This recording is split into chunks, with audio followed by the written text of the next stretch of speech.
querida guarida de dulces recuerdos, orgullo nativo de los pilarenses y cuna mentada de bellas mujeres, ciudad de Pilar.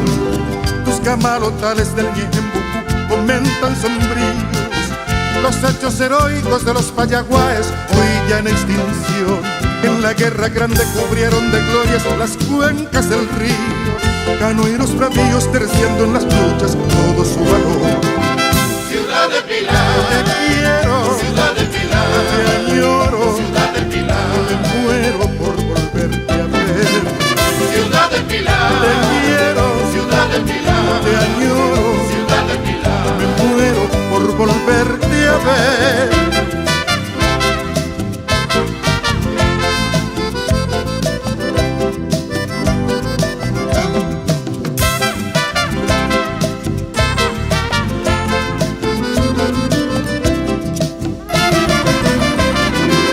Germinó en tu suelo el amor furtivo del titán guerrero Francisco Solano y tu candorosa Juanita Pessoa, ciudad de Pilar, y el cantar divino de tu amada Alondra llamada Sofía, que cundió en el mundo con sus sinfonías honrando tu lar, ambas incluidas en la apología del poeta aquel, gran Carlos Miguel, autor de la endecha de tu bello Edén.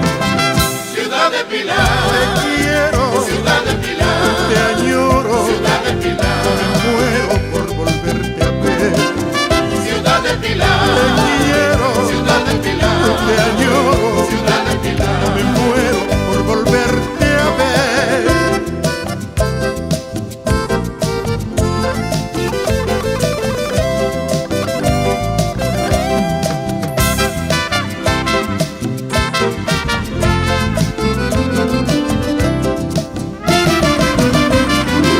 Hoy con los recuerdos allá en Buenos Aires, la Grey pilarense con Pablito Ríos, al son de guitarras añoran tus playas, ciudad de Pilar.